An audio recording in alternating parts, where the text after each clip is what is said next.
All right, welcome back. In case you're just joining us, it's the Friday edition of Moneyline with Nancy, where you are heard, you know.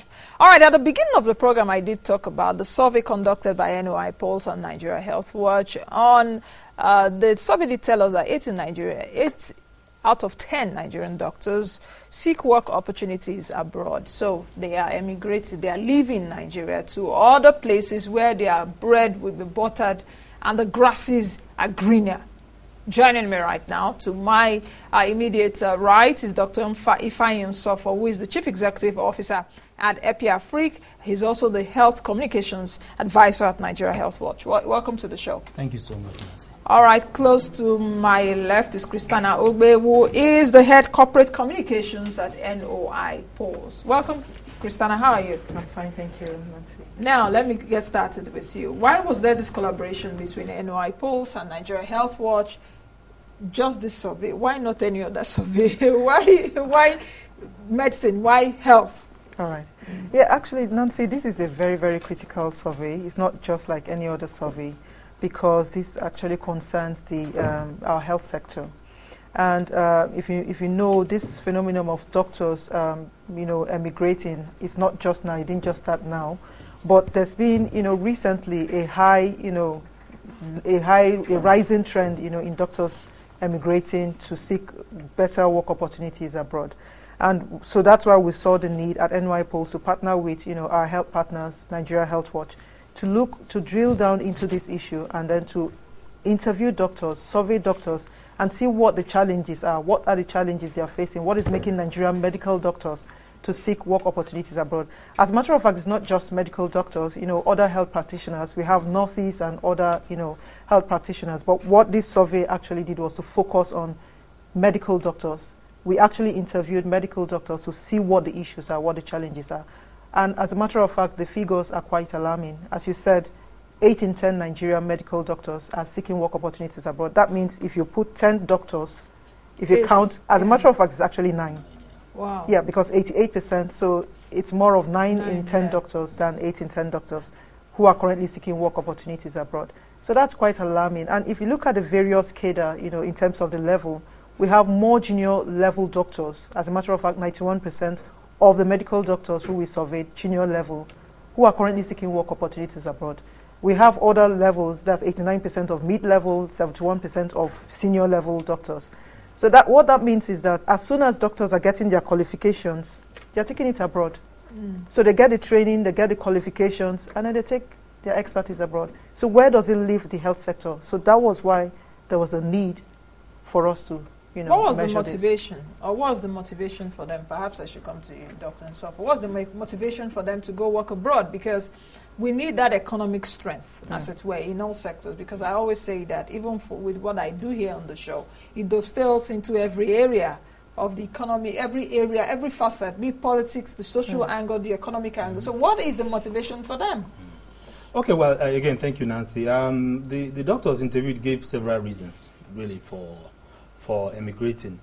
And the highest here, 98%, said high taxes and deductions from salaries, 92% low work satisfaction, poor salaries and emoluments, huge knowledge gap, poor quality of practice, poor relationship among colleagues, inadequate opportunities for career progression, poor working environment, lack of proper infrastructure, poor treatment by government.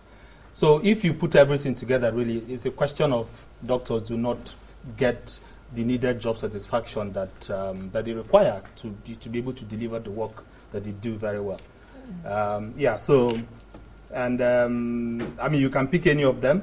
And the typical example I give every time we talk about this is if you look at low work satisfaction, and 2% of those interviewed gave that as a reason. Yes, 92%. 92%. That they are not satisfied with work. With work, where they work. And it could be because of lack of equipment, lack of enabling environment to work. And the typical example is, let's say a doctor working in a rural community, a woman comes, her child has been vomiting and stooling for 5 days, the child is about to go into shock. You write a basic prescription, say, buy infusions for us to transfuse the child and rehydrate. And the mother says she doesn't have money. So what do? What happens is that most doctors will use their money to purchase those consumables so that at least they will save the child. Or if you're working in a government hospital, you say, okay, you go to the pharmacy and tell the pharmacist, release those drugs. On trust. You know, in my own account, if they don't pay, I'm going to refund you. When you put all these things together, it's not very hard. For how long can you do that? Poor salaries and emoluments are also very key reasons. So and that's 91%. 91%. So you're not being paid very well. And you are being owed even if you're paid. Yeah. You know, in fact, after we released this result, I remember one of my, who I didn't even know, a friend who works in a teaching hospital in the north central of this country, had been paid like 60% of her salary. She's a resident doctor for the past 3 years. So how do you expect her to keep doing her work and doing it very well? You know, this is really shocking. No, it's not shocking because we do know that things like this exist. Yes. But for me, I think it's very disturbing because you have opportunity to go into a Nigerian hospital and you see what happens there. You know, I've had opportunity to take trips to perhaps visit someone that's in a government hospital. Sometimes when I see them doing well, I'm like, oh, really? Can a Nigerian hospital be like this? But majority of the cases are that we should do better than we are doing right now. How disturbing is this report? How very disturbing is it? No, it is quite disturbing because, you know, what we are actually doing at NOIPolls is to put figures. You know, these issues are being, we can discuss about these issues, but if you don't put figures to it, you don't know. It's abstract. It's abstract. Yes. So if you put figures, that's what will now tell you what the real issues are, and, you know, so that recommendations can be made towards how to curb these issues.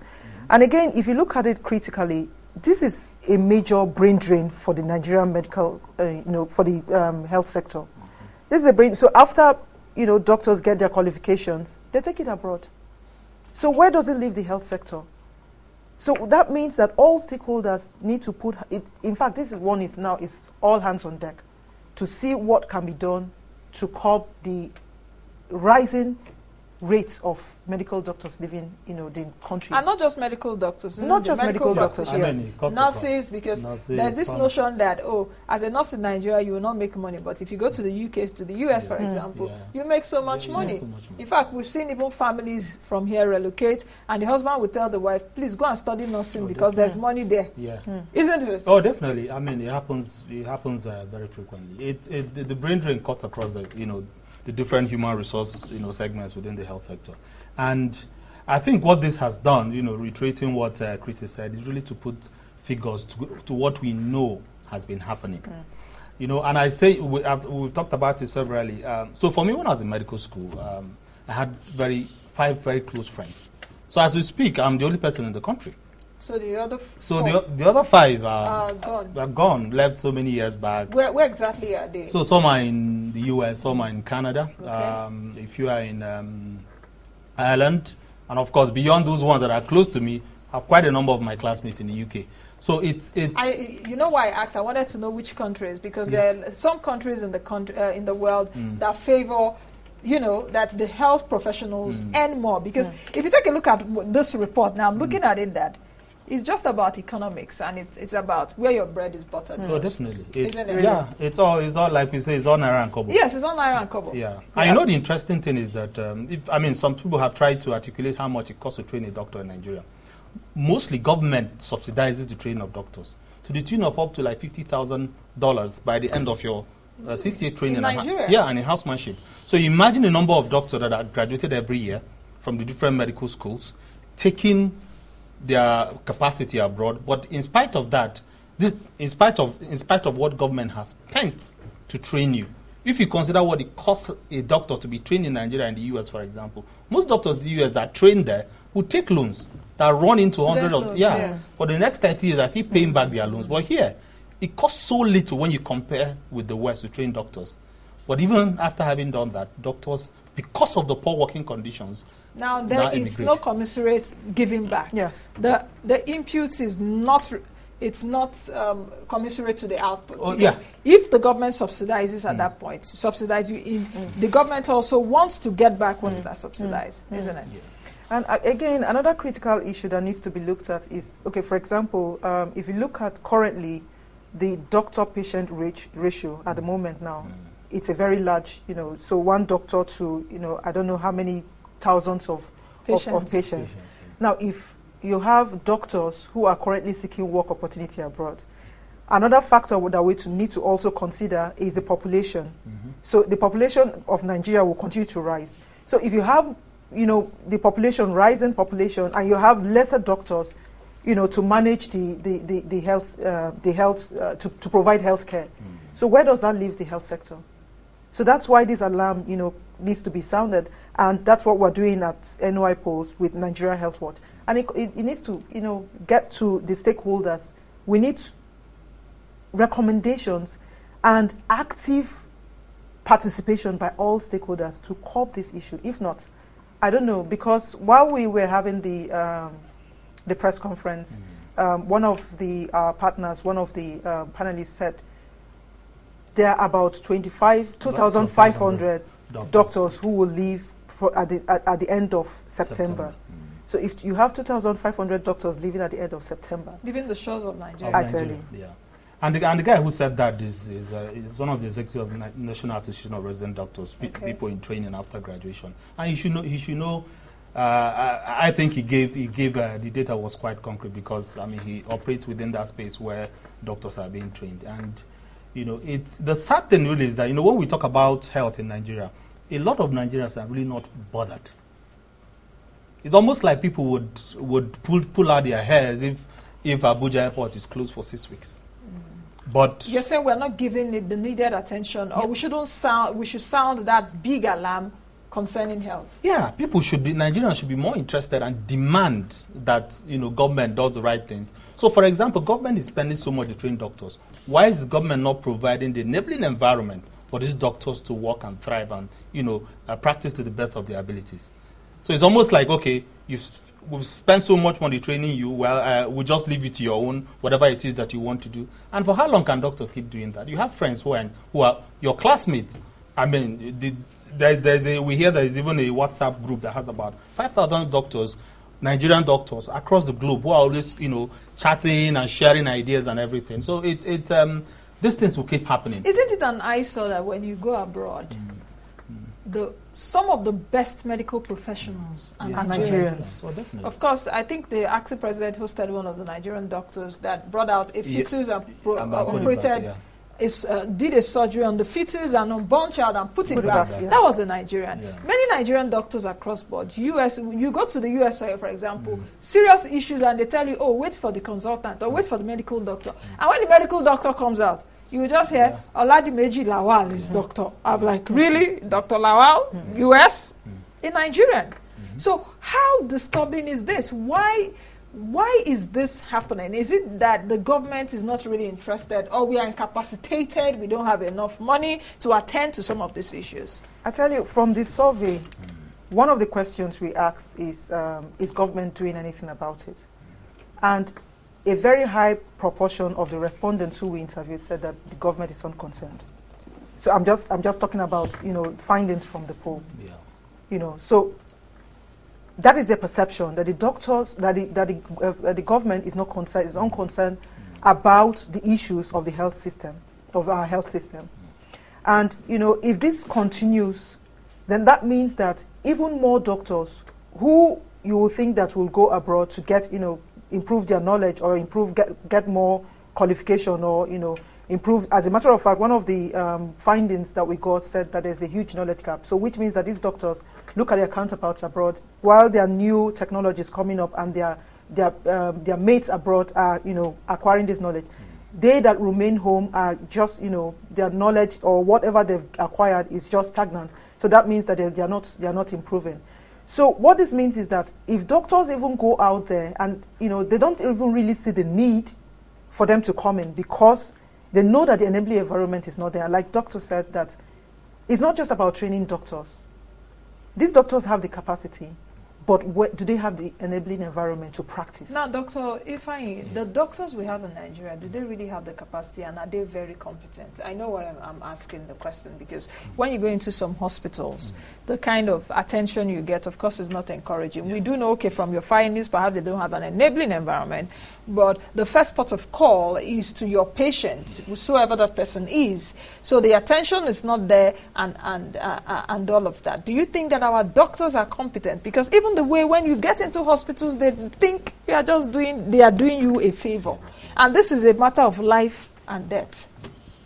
Yeah, so I totally agree with you that some doctors, especially with that doctor-patient relationship, is very poor. But in terms of competence, in terms of knowing how to do the work, knowing how to attend to the patients, despite the stifling environment where you work, a lot of Nigerian doctors can perform. But then, when you don't have very good doctor-patient relationship, you don't even inspire confidence, in your patients. I mean, I've been a patient in a hospital where a doctor was attending to me. He knew I was a doctor. He was still very rude, But so I think that in terms of that patient-doctor relationship, quite a number of doctors and health workers in Nigeria are lacking. I'm very guilty of that. Yeah, there's no doubt about that. And that's why for us, we do quite a lot of trainings through EPIAFRIC on patient-centered care for doctors and health workers, so that they begin to realize that that the patient is king. But you see, the patient is customer. No, the patient is your customer. Customer is always right. No matter how good you think your hospital is in Nigeria, if no patient stepped into that hospital, the hospital closes down after a while. Yeah, because it's a business. It's a business that you run. So doctors need that training, that capacity to be able to do well. But if we use that example of the Nigerian obstetrician in the US who brought out the fetus, operated on that fetus, that doctor trained in Nigeria. I think he went to OETH. Yes. Yeah, he trained in Nigeria. But you see, he went to a place where they gave him better training, obviously, to be able to do that, better equipment, and better customer care. Because that doctor, I'm sure that if you consider, the number of years he has spent in the US and when he was here, you will see a difference in the way he will attend to his patient. But just imagine if that doctor came back after his specialist training to Nigeria. He will not be able to do what he has done, because even if he had the knowledge, where are the equipment? Where is the power? We've gone to facilities where doctors do surgeries, cesarean sections, and there's no light. People put in their phone touches to do surgeries. And the very disturbing thing is that these politicians and those at the helm of authority that will take this seriously, when they just have headache, they fly. I mean, they fly to US, they fly to UK, even India, they fly. Even Egypt, I'm now told they fly to Egypt. I'm like, can't you just fix your health system? But what these people don't know, it's what goes around comes around. What goes around comes around. You can't just escape it. One way or the other, it will catch up with you. It will catch up with you, especially when you have emergencies before you get an air. Yes. And we've said, talking about this report, that nothing typifies the sorry state of the health sector in Nigeria than President Buhari being in the UK for 100 days on treatment. Now, if you notice, I'm not sure he's been taken to any hospital. He's been treated in the Abuja house. So that means that doctors are treating him there. Nigerian doctors could have done the same, but there's no equipment, whatever it is that he has, or whatever it is that he needs to be stabilized to be given that kind of treatment. So we need to get to it. At least, why can't we have one hospital, if you're talking about some of this, where, like a center of excellence where everybody converges. But we can't take away the fact that when these doctors keep living, it has very serious economic consequences for the country. Now, let me just take a sentence from the report. A medical officer from a public secondary hospital said, and I quote him, "Patriotism is in the heart, but no man will die or will be shouting patriotism with an empty stomach. It can never be done. If you want me to be patriotic, you must take care of me and employ me. I told you it's not the salary I'm looking for, it's the employment. Salary will come later. Patriotism with a hungry stomach is equal to zero, but patriotism with a full stomach moves mountains." End of quote. What does that say? In fact, during the course of the dissemination of this survey, we came across a doctor who said that when she was 7 as a youth corps member, she used to see 50 patients per day. As a corps member. Now, because just to add to what Dr. Nsofor said about the doctor-patient relationship, if a core member is seeing 50 patients in a day. How can the relationship, Yeah. when How can you have that? How do the relationship cannot be You're there. overworked. You're overworked and you're stressed. Yeah. And there's no how, if you're overworked, if you're stressed, if you're under pressure, it will show in, your attitude. So for doctors to maintain that, that attitude, that relationship, it's not like I'm making excuses for doctors now, but if you have a core member who is seeing 50 patients per day. So the doctor to patient ratio should be reduced from what it is right now. We should churn out more doctors, isn't it? Or more competent doctors. Or we should make this environment enabling so that the doctors we have don't go out. Exactly. Because from this report, the doctors we have prefer to go work abroad so even for if, money. Yeah, so even if you keep churning out doctors, they'll keep leaving. They'll keep leaving. In fact, I heard after we did the press briefing for this report that even now some medical students are writing the American professional exams to practice in the US even before they graduate. So that's how deep it is. Now, is it possible that at the end of the day, 9 out of 10 doctors will leave? Some will not leave because maybe family. I mean, there was a female doctor in Abuja here who was interviewed that said that she wanted to leave, but her husband wants to stay in Abuja, so she can't leave. Some for visas. Some they will not pass the exams. Some even get to whatever country they want to go to, and they will not even have a place for specialist training, and they will have very bad deals. They may not even practice medicine at the end of the day. But the fact is that this is what doctors feel. They want to leave. And everything needs to be done. It was just this year that the Federal Executive Council gave permission for the Federal Ministry of Health to begin central placement of house officers. Before now, you graduate as a house officer. Some people stay more than 2 years at home. And once you do that, the Medical and Dental Council will now allow you to practice. You have to come and take exams again. So it's difficult even getting internship. It's difficult. Just after being studying medicine, just to get where to intern. It's difficult. Yeah, so you get your final license. It has to be who you know. Yeah. Once somebody will give you a letter and all that. Yeah, so we hope that the Minister of Health will be able to do it in such a way that... But how is the Ministry of Health taking all this? Because the Minister of Health is a medical doctor, I guess. Yeah. The Minister of State, too, is a medical doctor that came from Germany or so. Yeah. And, they had fantastic interviews there in the National Assembly. And people were like, they will do it. I'm like, it's not just about talk. That talk is cheap. Yeah. How do you think the Ministry of Health is doing? To be fair to Professor Adewale, I think out of all the ministers of health we've had, he's the one that has been, most engaging, with the public and with the professionals in the sector. And these problems have built up over the years. But I think that, first of all, for the placement of house officers, if that can be done very well, that reduces a lot of stress for house officers that want to practice. We heard during the press briefing that even now, resident doctors, after their specialist training, do not get jobs after their specialist training, after putting so much money to train them.